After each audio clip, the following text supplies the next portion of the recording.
Bonjour à toutes et à tous et bienvenue à Un Pixel Près. Je m'appelle Thomas Carnisser et j'ai eu l'opportunité de rencontrer en partenariat avec Maître Renard, qui est une boutique spécialisée à Latte, un certain Gauthier Altos, qui est le responsable éditorial de Yellow, l'un des principaux acteurs de l'industrie du jeu de société.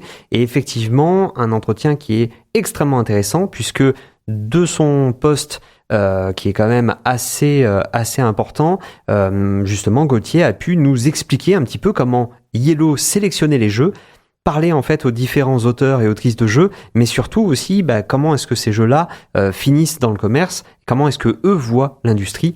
On découvre ça de suite. Alors je suis avec Gauthier de Yellow. Bonjour. Bonjour. Alors Gauthier, tu es responsable éditorial dans finalement l'un des principaux acteurs en fait du monde du jeu de société. Est-ce que tu peux nous expliquer un petit peu déjà ce qu'est Yellow, si jamais il y a des gens qui ne connaissent pas du tout ce monde-là, et en plus justement quelle est la particularité de ton métier? Ouais, alors on va commencer par Yellow. Donc Yellow, c'est une maison d'édition qui a 20 ans. On fête d'ailleurs nos 20 ans cette année, voilà. C'est une maison d'édition qui a commencé au début principalement sur la carte à collectionner et qui petit à petit s'est développée vraiment dans la création de jeux de société. Donc maintenant, on a même 3 activités, on va dire. On a une activité donc vraiment de création de jeux de société. C'est ce dont je veux le mieux pouvoir vous parler puisque c'est la partie dont je m'occupe.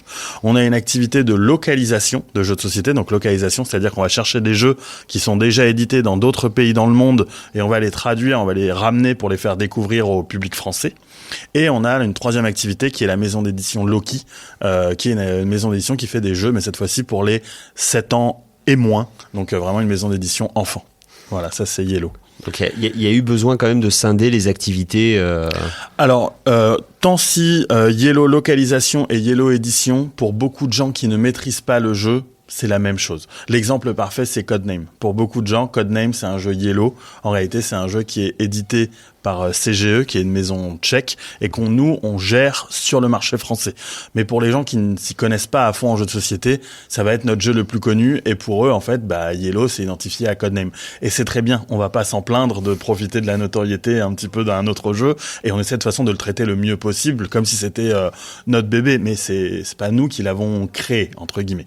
Par contre, il y a certains jeux, si on prend par exemple King of Tokyo qui est notre jeu, on va dire, édition, donc créé vraiment par nous-mêmes, avec les auteurs, bien sûr. Ça, c'est notre jeu le plus connu. Et celui-là, on l'a créé, on l'a développé, on a aligné les idées, on a créé les graphismes, enfin voilà, tout le travail de transformation, on va dire, du prototype venant d'un auteur jusqu'à ce produit final que le consommateur va trouver sur les étals des différentes boutiques de jeux. C'est le travail qui a été mené par les équipes de Yellow. Et après, là où on a séparé, mais ça c'est une question d'image et c'est important parce qu'on s'adresse pas au même public, il y a la maison d'édition Loki qui est, elle, donc cette maison d'édition enfant, mais ça permet d'avoir en fait surtout 2 canaux de communication un peu différents parce que entre le jeu expert et le jeu enfant, si on les mettait tous les deux dans le même logo Yellow, ce serait compliqué, plus en termes de communication. En termes d'image, en elle-même, les gens, ils se rendent pas tellement compte. Hormis les fans de jeux, beaucoup de gens n'ont pas idée de quel est l'éditeur qui se cache derrière leur jeu préféré. Mais par contre, pour communiquer, c'est mieux de séparer les deux. Et effectivement, toi, à ce niveau-là, tu as... Comme je disais juste avant l'interview, tu as quelques décisions à prendre. Exactement. Donc moi, mon travail, il va se situer vraiment dans ce qu'on va appeler le Yellow Edition. Donc c'est les jeux qu'on va créer. Et donc comment ça se passe un petit peu ce processus de création? Ça commence par des auteurs qui ont des idées à droite, à gauche, chez eux, le soir d'un repas, sous la douche, pendant des années de travail. Ça dépendra des jeux et de l'idée qui émerge. Ils viennent nous présenter ces jeux. Et c'est là que se trouve la première décision pour nous. Il faut savoir qu'on reçoit beaucoup plus de propositions d'idées que de jeux qu'on retient. De l'ordre quasiment pour 100 idées, on retient une idée. Donc c'est pour dire qu'il y a beaucoup de non-élus et très peu d'élus. C'est là que va être la première prise de décision, c'est quel est le prototype dans lequel on croit. Alors sûrement, c'est même certain, on va passer à côté de bons jeux parce que on n'aura pas le feeling, on pense que ça correspond pas tout à fait à notre image de jeu qu'on a envie de développer. Enfin voilà, on va pas se mentir qu'il y a une petite part de chance aussi. Pourquoi est-ce que j'ai choisi celui-là plutôt que celui-là? Il y a une part d'irrationnel et si on avait une recette magique, notre métier serait sans doute un peu triste en même temps. Donc voilà, ça c'est la première décision, c'est de se dire, nous on croit en ce jeu. Donc là, on va signer le jeu avec l'auteur. Ensuite, la deuxième décision qui va se faire, alors elle se fait un petit peu en même temps parce qu'elle est quand même discutée conjointement avec l'auteur, mais la deuxième décision qui va se prendre, ça va être le positionnement qu'on va faire de ce jeu. Est-ce qu'on va choisir d'en faire un jeu plutôt cher, au-dessus des 40 €? Est-ce qu'on va choisir d'en faire un jeu pas cher? Est-ce qu'on va choisir de complexifier la mécanique qui nous a été proposée par l'auteur? Est-ce qu'à l'inverse, on va essayer de l'épurer pour la rendre plus accessible? Enfin voilà, ça va être toute une part de choix qui vont être faites. Et là, c'est le moment où le jeu va doucement glisser de mes mains vers ce qu'on appelle le chef de projet. Donc, le chef de projet, c'est vraiment la personne qui va travailler le jeu avec l'auteur. Donc l'auteur arrive avec une idée, avec des règles, le chef de projet va réécrire les règles, on va retirer des choses, on va rajouter des choses, on va aller faire tester ce jeu aussi potentiellement à un autre public, parce que parfois l'auteur, alors il y a ceux qui se déplacent beaucoup et qui arrivent à faire tester à beaucoup de gens, mais il y a ceux qui font tester juste avec leur cercle d'amis ou leur famille, donc c'est un peu limité pour avoir des retours différents sur comment fonctionne le produit. Donc ça va être toute une partie du travail. C'est aussi le moment où il va y avoir la réflexion sur les graphismes. Quel illustrateur on va choisir ou illustratrice. Le jeu passe d'ailleurs dans les mains de nos graphistes qui vont faire en sorte que tout se cale bien au niveau des images. Ça va être la mise en page de la règle. Le chef de projet, d'ailleurs, va entièrement réécrire la règle, parce que souvent, la règle écrite par un auteur, je dis pas qu'elle est mal écrite, mais on se rend compte qu'avec les tests, il y a des choses qui sont plus ou moins bien comprises par les gens qui lisent la règle la première fois. Donc, on va essayer d'ajuster pour que ce soit le plus clair possible au niveau des gens. Le chef de projet va aussi travailler sur tout ce qui est la traduction du jeu. C'est-à-dire que nous, on travaille, alors, si les auteurs sont français, on travaille en français, mais on crée aussi la version anglaise. La version anglaise est créée par Yellow.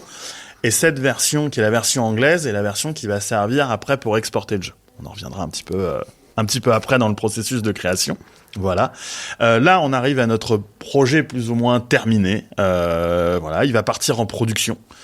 Et ensuite, il va arriver sur les étals, en tout cas en France, parce que Yellow gère sa distribution en France. On a un service commercial pour la France. La communication va prendre le relais. C'est le moment où justement on va le retrouver dans un festival comme le Flip, où on est en train d'interviewer avec un stand, des présentations. C'est le moment où on va retrouver aussi par exemple des concours avec les boutiques, des démonstrations en café-jeu. Enfin, voilà, on peut imaginer plein d'opérations commerciales qui vont aider à faire vivre le jeu. Et ensuite, il y a un autre métier que les gens connaissent un petit peu moins, c'est notre service export. Parce qu'en fait, il faut savoir qu'un jeu, l'objectif pour un éditeur, pour que le jeu soit vraiment rentable, souvent le marché français n'est pas suffisant. Donc, on va essayer de l'amener vers les autres marchés. Donc là, il est dans les mains de notre service export. Et c'est à ça que sert notre version anglaise. C'est que c'est plus facile pour les étrangers de travailler avec l'anglais, qui est un peu cette langue internationale de travail. Et donc, ce service-là va présenter le jeu à des éditeurs et des distributeurs un peu partout dans le monde. Et on va espérer, je dis bien espérer, parce qu'une fois de plus, là, il y aura très peu d'élus par rapport au nombre de jeux qui sont édités à droite à gauche, parce qu'on se retrouve en fait en concurrence avec des jeux du monde entier. Les jeux qui sont édités au Japon, en Chine, aux États-Unis, tout le monde a envie de le mettre par exemple sur le marché polonais, mais le marché polonais peut pas absorber tous les jeux, donc eux-mêmes vont faire des choix, et là on espère que ce soit notre jeu qui soit retenu, et plus on va toucher de marché, plus potentiellement on va réussir à gagner d'argent, et c'est comme ça que vit un éditeur. Et effectivement, par rapport à cette logique de différents marchés entre la France et l'international, est-ce que justement il y a des décisions où à un moment donné on zappe un petit peu la case France pour directement aller sur l'international en se disant ok, donc ce jeu-là il a vraiment vocation en fait à exister à un certain endroit parce que mais pas la France, mais parce que justement il y a le public là-bas. Je dirais pas qu'on maîtrise à 100% les autres marchés, c'est justement des choses sur lesquelles on essaye de travailler, d'apprendre à mieux comprendre les autres marchés. Mais si on prend par exemple l'exemple d'un jeu qu'on a en développement actuellement, alors je vais donner son nom de travail parce que c'est pas sûr que ce soit ce nom-là qui restera, mais on a un jeu qui s'appelle Petit Soldat qui est sur l'idée de travailler avec ces petites figurines en plastique de soldats qui sont au final en France, pas mal d'enfants ont joué avec les petits soldats, mais aux États-Unis c'est un jouet qui est beaucoup plus présent chez les enfants, qui se vend un peu dans des seaux. C'est les petits soldats qu'on retrouve dans Toy Story pour ceux qui ont vu Toy Story. Et en fait là clairement c'est un jeu qu'on développe avec l'idée que sur le marché américain, ça fasse peut-être plus tilt que sur le marché français. Ce qui veut pas dire que on réduit les qualités d'un jeu pour l'adapter à un marché ou à un autre, mais en tout cas dans le support ludique, le fait de choisir cette petite figurine en plastique du petit soldat, forcément ça parlera plus à certains pays. À l'inverse, on a déjà eu des retours, par exemple de notre partenaire allemand. En Allemagne, ils ont encore un très fort traumatisme de la Seconde Guerre mondiale et il n'y a pas de jeu de guerre. qu'on peut retrouver dans certains pays, les armes factices, etc. Tout ça, c'est très très très peu développé dans les jeux et jouets pour enfants. Donc on sait que le marché allemand va quasiment se fermer automatiquement pour ce jeu. Donc voilà, c'est un équilibre. Après, on essaye déjà de développer des bons jeux et on n'essaye pas de raisonner qu'en termes de marketing, parce que je trouve qu'on gâche quelque chose. C'est d'abord, il faut une bonne idée. Là, le jeu, en l'occurrence, l'idée nous plaît et on trouve ça très fun parce qu'il y a un côté, c'est un peu la rencontre entre le parent qui aime un peu le wargame, l'enfant qui joue avec ses petits soldats et qui joue à faire semblant de faire la guerre. Et ben, on va essayer de mettre une règle pour que les deux arrivent à se retrouver autour d'une table et partagent en fait un moment commun. C'est un peu ça l'objectif autour de ce jeu. Mais on sait que par le média qu'on a choisi, on va se priver de certains marchés et en l'occurrence peut-être essayer d'en obtenir un peu plus de parts dans d'autres marchés. Et tu parlais justement de la relation avec les auteurs, les autrices qui, sur un salon comme le Flip, vont potentiellement venir te voir ou vont t'envoyer un certain millier de mails.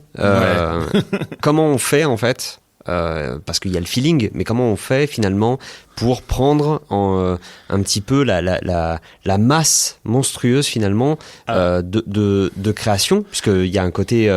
il y a une effervescence, c'est génial. Et en même temps, toi, ton travail, c'est de trier tout ça. Alors, dans la masse, paradoxalement, il faut quand même le dire, il y a beaucoup de mauvaises idées. Et quand je dis mauvaises idées, c'est-à-dire que tant s'il y a certains jeux où on pourra douter de est-ce que je le fais, est-ce que je le fais pas, il y en a beaucoup qui sont des redites de jeux existants, des idées où clairement on sort le jeu, on lit la règle et on se rend compte tout de suite que ça fonctionne pas.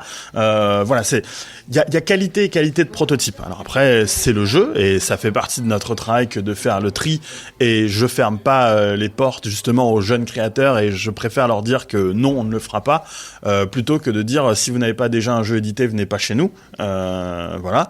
Par contre, forcément, il y a beaucoup de tri qui se fait très vite. Nous, je sais que le tri, déjà, on va le faire un petit peu dans les choses qu'on demande aux auteurs ou autrices. On va leur demander d'avoir une fiche de présentation, d'avoir une règle et potentiellement d'avoir une présentation vidéo.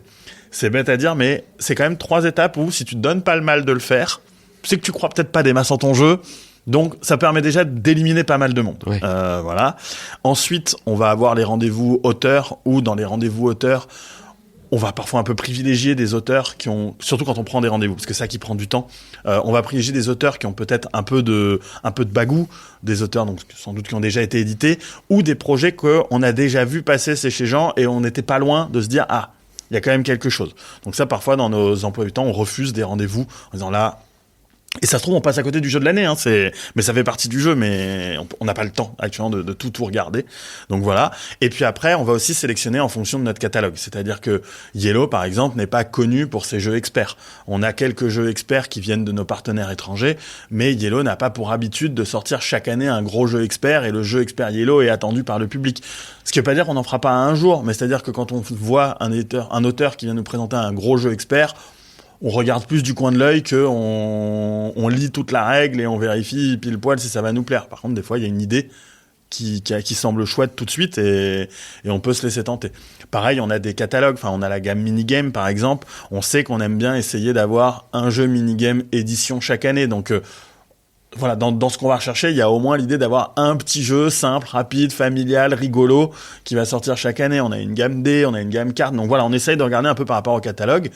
Et d'ailleurs, c'est une bonne manière de choisir au niveau des auteurs et des autrices, c'est que on se rend compte qu'il y a des auteurs et des autrices qui nous écrivent avec une certaine motivation en disant « J'ai regardé votre catalogue, je sais que vous faites ce type de jeu, mon jeu peut potentiellement marcher. » Et c'est sans doute, je pense, une des meilleures façons de faire si on est auteur ou autrice, c'est de cibler qui on va voir. Typiquement, venir chez nous avec un jeu pour enfants, va tout de suite chez Loki, viens pas chez Yellow. Pour moi, c'est aussi une forme de professionnalisme que de se dire j'ai un projet, j'essaye de sélectionner à qui je le montre. Et justement, dans cette sélection, est-ce que, puisque sur le Flip, sur le Festival du jeu de Montpellier notamment, Sortons jouer, on a une zone prototype de jeu. Et effectivement, est-ce que cette sélection-là de prototypes sur les zones prototypes, est-ce que c'est pour toi un indicateur, ou est-ce qu'en fait tu y vas par curiosité, mais c'est pas ton vivier premier en fait? Actuellement, c'est pas le vivier premier. C'est-à-dire que je suis le premier à encourager ces zones parce que déjà elles font un peu rêver tout le monde et en plus de ça, elles permettent à des gens qui auront peut-être pas la chance d'être édités d'avoir des retours. Ne serait-ce que de joueurs, même si c'est pas des professionnels, et je trouve que c'est très bien et ça montre un peu toute cette volonté de création qu'il y a actuellement autour du jeu. Par contre, en réalité, je vais plutôt regarder les zones un peu prototypes qui ont des prix et qui vont en sortir 2-3 du lot, mais souvent quand il y a une quarantaine d'auteurs dans une pièce, on sait que sur les 40 jeux, il y en a pas 40 bons. Mais donc c'est très bien parce que ces gens ils vont avoir des premiers retours de la part de joueurs qui vont peut-être aussi leur dire très naturellement ce jeu j'ai pas apprécié, ce jeu il existe déjà, etc. Et donc d'une certaine façon ça fait aussi un pré-tri pour ces auteurs qui connaissent peut-être un peu moins le marché du jeu. Mais c'est vrai que si j'ai du temps je vais y passer un peu par curiosité et tu vas avoir ton œil qui va être attiré par un proto, tu sais pas trop pourquoi, parce qu'il a un joli pion, parce que il a une mise en scène qui est sympa, enfin voilà, mais c'est vrai que je prends pas le temps d'aller rencontrer chaque jeune auteur dans ces espaces-là, c'est trop chronophage, Oui, d'où le fait que là actuellement on a des festivals qui essayent de s'organiser vis-à-vis des zones prototypes. On a le Off de Cannes qui a l'air d'être en baisse finalement de fréquentation parce que justement en fait on essaye de bouger en fait cette zone prototype ailleurs, potentiellement au Flip, en réunissant en fait les prix en fait des différents festivals. Est-ce que pour toi c'est un bon indicateur ?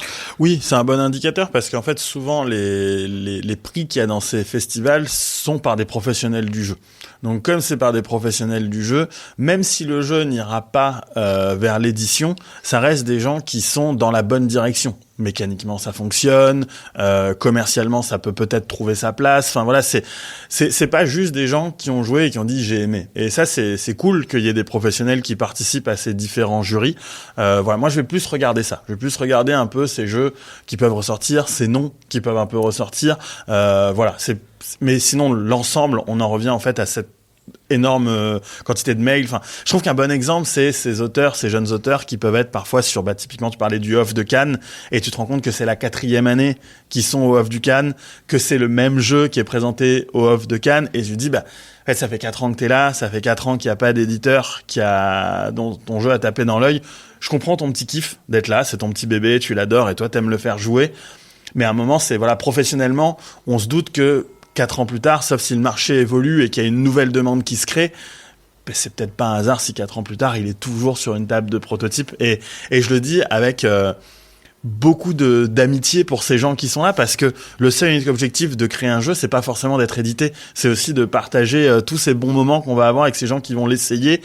Et je maintiens que actuellement, et c'est ça qui est assez génial avec le milieu du jeu, c'est que on a beau être dans un espèce d'âge d'or de la création du jeu, il y a encore tellement de gens qui ne connaissent pas les jeux modernes que un jeu moderne qui n'est pas édité parce qu'il y a déjà un jeu moderne qui lui ressemble n'est pas forcément un mauvais jeu moderne. Il y a des tas de familles qui se contenteraient de ce jeu parce que ça fonctionne. Si on prend l'exemple de Skyjo, je trouve que c'est un très bon exemple, c'est-à-dire que on peut pas dire que Skyjo est le meilleur des jeux mécaniquement. Par contre, de par sa simplicité, de par son accessibilité, ça se retrouve être le jeu qui se vend le plus en France.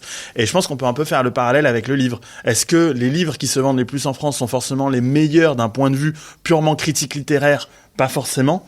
Mais voilà, ça sait séduire un public, ça sait amener des gens vers la lecture, et peut-être que ces lecteurs de livres, on va dire peut-être un peu moins qualitatifs, mais qui ont tout à fait leur place, deviendront des lecteurs de livres un peu plus pointus quelques années plus tard, et pour moi c'est comme ça qu'on se tire vers le haut en fait, donc il faut pas négliger non plus les jeux simples et malins. Et justement par rapport à cette demande, quelque chose qui a émergé il y a pas si longtemps de mon point de vue. Normalement, on a des défis de création de jeux, notamment dans le jeu vidéo, ça existe en 48 heures, on appelle ça une game jam. On a les hackathons côté développement.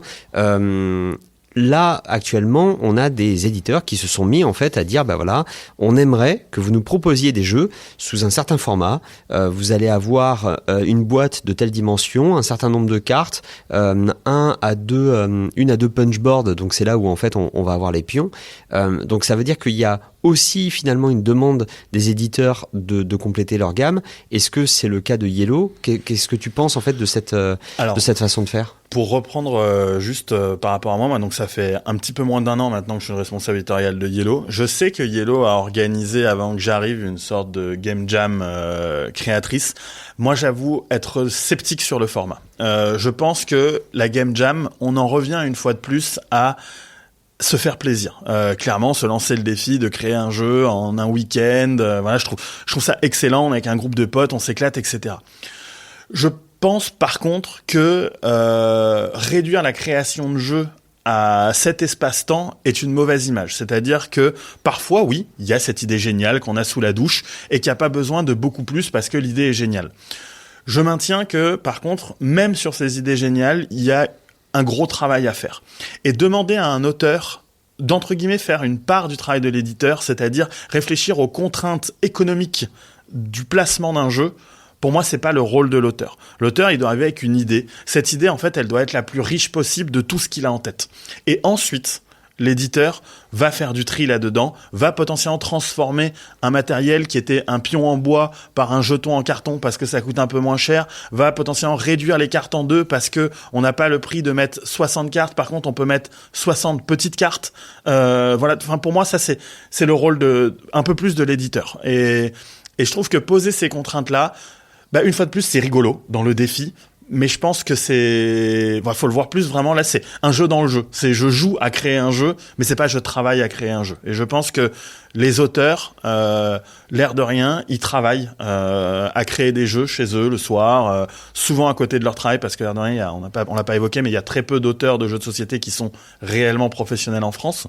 Donc, je pense que pour eux, l'air de rien, il y a un travail, il y a un investissement de temps, et dire que ça se limite en un week-end, un petit peu sur un coup de chance. Voilà, je pense qu'il faut savoir laisser la place à ça comme étant un jeu dans le jeu. Et par rapport justement au travail finalement de l'auteur et à l'intervention de l'éditeur, à quel point en fait l'éditeur peut arriver justement modifier en fait le concept de base de l'auteur? Alors c'est là justement que moi je situe mon travail, c'est-à-dire que j'ai envie que les relations qu'on partage avec les auteurs soient les plus fluides possibles. C'est-à-dire que c'est pour ça qu'avant quand j'ai fait la présentation très succincte, j'avais fait un petit presque. Je peux revenir sur ce petit presque, c'est-à-dire que quand on va repérer le prototype, avant de signer le prototype, je préfère pouvoir essayer de donner à l'auteur les grandes lignes de vers où on veut emmener le jeu. Typiquement, lui dire que nous, on aimerait bien le mettre dans la gamme mini, donc que ce serait plutôt un jeu à petit prix, qu'on va donc devoir peut-être compacter un petit peu le matériel qu'il avait prévu et peut-être devoir faire des simplifications de règles. Au contraire, lui dire que là, on a juste retenu l'idée parce que on trouve l'idée brillante, mais que potentiellement tout ce qui est autour ne nous plaît pas et qu'il y a de très fortes chances qu'on retravaille énormément de choses, mais qu'on garde ça parce que ça, on trouve ça brillant, mais que derrière, le fait qu'il ait mis des cartes, le fait qu'il ait mis des jetons, non, ça gâche l'idée première. Donc tout ça, en fait, c'est des choses que je préfère discuter avec l'auteur avant qu'on signe. Et donc oui, c'est pas marqué contractuellement dans le contrat qu'on va le modifier, mais il sait d'avance que son jeu, on va le retravailler sur un certain nombre d'aspects. Après, dans le processus de création, il y aura des discussions avec lui et le chef de projet. C'est le moment où moi, je m'éclipse et c'est le chef de projet avec l'auteur qui vont aller chercher les solutions, parce que si on avait toutes les solutions dès le début, il n'y aurait pas besoin de travail. Mais voilà, c'est se dire, moi, tel que je situe le jeu en tant que responsable éditorial, j'aimerais qu'il aille vers là. Et pour qu'il aille vers là, on va sans doute travailler sur ça et ça, et virer un petit peu de tout ça, ou rajouter un petit peu de tout ça. Et ça va être la discussion. Donc, ça, c'est l'idéal. Mais donc, l'auteur, il a libre choix de dire à ce moment-là, moi, je veux pas qu'on y touche. Et dans ce cas, je dirais, je préfère que tu gardes ton projet et que tu ailles le signer ailleurs plutôt qu'on rentre dans une relation conflictuelle de travail qu'on n'arrivera pas à déboucher sur le produit dont nous, on a envie avec toi. Si on est en opposition sur le jeu qui doit sortir et qu'il y a un travail conjoint, tant pis. Présente ton jeu ailleurs et c'est pas grave. Ils auront d'ailleurs peut-être une meilleure idée que la nôtre avec le prototype que l'auteur présente, parce que c'est ça aussi, il faut ça rester humble, c'est que un auteur nous présente un proto, l'éditeur travaille dessus, ça se trouve la manière dont nous Yellow on va travailler sera peut-être moins bonne que la manière dont Cocktail Game aurait travaillé dessus, et ça se trouve ce serait presque un exercice de style rigolo de se dire qu'on prend le même jeu, les éditeurs ne se parlent pas et on voit ce qu'ils en font, et je pense qu'on serait très surpris des différences, et c'est là où se fait toute l'alchimie et le succès d'un jeu, c'est que on maîtrise pas tous les éléments, quoi. Ça vaudrait le coup presque de faire une game jam, mais que d'éditeurs. Ouais, alors ce serait sans doute contre-productif par rapport aux ventes, et donc on n'aurait peut-être pas envie, mais je suis sûr, même en tout cas, si on le faisait sur l'expression des idées, on prend des idées d'auteurs et on demande à chaque éditeur de dire comment tu imagines ce projet si tu devais le développer, et je pense qu'on aurait des réponses très différentes, et c'est ça qui est génial, c'est qu'on crée tous différemment. Et est-ce que on parlait du fait notamment d'épurer un proto, on parlait du fait justement de retravailler de manière économique le jeu. Est-ce que l'inverse t'est déjà arrivé depuis que t'es arrivé en poste, c'est-à-dire de voir un proto, de regarder l'auteur ou l'autrice et de se dire je crois qu'il va falloir faire un peu plus. C'est-à-dire, nous, on voudrait peut-être, pour le coup, pousser un peu le matériel. Bien sûr. Le scope. On peut prendre un exemple. C'est là, on a signé un jeu qui a actuellement pour nom de travail Overcook, qui est un jeu en temps réel sur une espèce de panique en cuisine, et qui reprend un peu ce principe de ce jeu coopératif où il faut se coordonner sur console. C'est pour ça que les auteurs l'ont appelé comme ça. Les auteurs qui sont Johan Benvenuto et Grisha, je suis désolé pour j'ai oublié son nom de famille. Et en fait, là, ils nous ont donné quelque chose où il y a déjà pas mal de matériel. Par contre, ce qui nous manque et ce sur quoi on va travailler avec eux, c'est la création de pourquoi j'ai envie d'aller découvrir le matériel. Donc, il va falloir qu'on crée des choses par rapport à des règles qu'ils ont créées. Ils ont créé pas mal de petites règles qui viennent s'accumuler les unes les autres. Mais pourquoi j'ai envie que ça progresse? Pourquoi j'ai envie d'aller rajouter de la difficulté? Là, il va falloir qu'on travaille autour de ça. Donc, le matériel est là, mais on va devoir rajouter le lien entre ce matériel pour qu'on ait envie. Et en plus de ça, il va falloir développer sur celui-là une application. Donc là, c'est encore un plus que les auteurs sont contentés d'avoir un truc très très basique fait par un copain à eux. Mais si on veut le sortir, là, il y aura le développement d'une application qui va demander aussi des idées en plus aux auteurs, parce que avec une application, on va pouvoir se permettre des choses techniques que eux ne se sont pas permis juste pour la présentation du proto. Donc on va les solliciter pour des nouvelles idées qu'on va venir rajouter dans l'application. Donc oui, on enrichit aussi. Oui, et puis il y a quand même un vrai risque finalement éditorial. Où en fait on pousse le jeu, on réinjecte en fait finalement des moyens, ou alors qu'en réalité on pourrait juste presque le transposer en termes finis avec une règle réécrite comme tu l'as expliqué. Là effectivement on entre dans la partie vraiment vraiment éditorialiste maximum, c'est-à-dire on se retrouve à devoir magnifier un jeu et prendre un vrai risque commercial. Bah oui, clairement. En fait, c'est les gros mots qu'on n'aime pas utiliser avec le milieu du jeu, parce que on a envie que ça reste un milieu qui fasse un peu rêver, très très ludique, mais en réalité, un éditeur investit de l'argent dans un jeu dans l'espoir d'augmenter au maximum les ventes qui vont être faites derrière. Donc bien sûr qu'on est séduit par l'idée de base, mais après on est obligé de raisonner en termes de produits, c'est-à-dire que dans le développement de cette application, c'est pareil, on va définir un budget qui correspond à un potentiel de vente sur les euros qu'on va pouvoir mettre dans cette application, et forcément c'est ce budget qui va être défini pour l'application aura des contraintes techniques, parce que forcément nous on va pas la développer, ça va être fait par un tiers. C'est pareil, lui aussi aura un budget temps qui va pouvoir consacrer dessus. Donc ça se trouve, nos 150 000 idées vont se résumer à 100 idées qu'il va falloir bien choisir avec parcimonie pour que ça rentre et que ça fonctionne. Peut-être justement essayer de réfléchir en amont à comment est-ce qu'on peut laisser des portes ouvertes pour rajouter un billet plus tard, pour augmenter encore cette application dans l'expérience de jeu. Si on doit parler d'extensions, c'est un bon exemple. Enfin, les extensions. Moi, je pense que les extensions sont pas forcément des bonnes idées à la base. C'est ça qui est intéressant avec une extension. Je pense qu'un jeu, théoriquement, on doit pas raisonner en termes d'extension. Mais il y a des jeux qui se prêtent à rajouter un nouveau mode. Là, par exemple, on est sur un jeu, on rajoute un mode avec, je sais pas, moi, on est dans un jeu de cuisine, on peut rajouter un mode avec un serveur. Ça peut être l'objet d'une extension. Donc, il faut qu'on laisse des portes ouvertes pour ça. Mais en même temps, si on le mettait tout de suite dans le jeu, ça voudrait dire que le jeu serait plus cher. Si le jeu est plus cher, potentiellement, c'est moins de gens qui l'achètent à la base. Donc voilà, c'est toutes ces questions qui sont des questions d'arbitrage, de est-ce que c'est nécessaire? Est-ce qu'au bout d'un moment, justement, il y a un pool de joueurs suffisant pour se dire qu'une extension a du sens, et qu'est-ce qu'elle apporte? Est-ce qu'elle est vraiment intéressante? Est-ce qu'elle est plus là un peu pour faire du pognon? C'est toute cette difficulté-là. Et vraiment, actuellement, on est dans un marché du jeu qui est plutôt en recherche de petits prix. Donc il vaut mieux savoir retirer des éléments pour baisser un peu le prix d'entrée sur notre jeu, quitte à les rajouter plus tard justement via un système d'extension, que de se dire qu'on sort un jeu à 40 balles où il y aura peut-être trop de choses par rapport à ce que les utilisateurs vont en faire. C'est ça aussi, je trouve, qui est intéressant dans la création d'un jeu, c'est mettre du contenu, c'est bien, mais est-ce que ce contenu va être joué? Est-ce que ce contenu va être utilisé? Est-ce que ce contenu est pertinent? Et ben ça, c'est toutes ces questions d'arbitrage, parce que ça va jouer sur le prix du produit, mais ça va aussi jouer sur le ressenti. C'est-à-dire qu'un joueur qui achète une boîte et qui se rend compte que son expérience de jeu, elle se limite à la moitié du matériel parce que l'autre moitié n'est pas très intéressant, ou au contraire, il a déjà arrêté de jouer et il a suffisamment de choses avec la première moitié, ben on aurait peut-être mieux fait de retirer cette partie, de la garder pour nos super fans qui arriveraient plus tard, et d'avoir un jeu moins cher pour avoir un plus grand nombre d'acheteurs potentiels. Donc c'est un sacré équilibrage. En tout cas, merci beaucoup Gauthier pour vraiment cette vue finalement sur la partie éditoriale de Yellow. Bah de rien. C'était un peu le but de l'interview. Donc surtout que je pense que c'est pas des données sensibles. C'est-à-dire que là on parle de manière générale. Moi j'essaye d'exprimer la manière dont j'aime les jeux, parce que je suis quand même avant tout joueur. Et pour moi c'est ça qui est important, c'est d'essayer de faire un bon jeu. Et ensuite de le transformer en un bon produit, parce que c'est un mélange des deux, mais avant tout, on croit dans le jeu qu'on a sélectionné. En tout cas, merci beaucoup.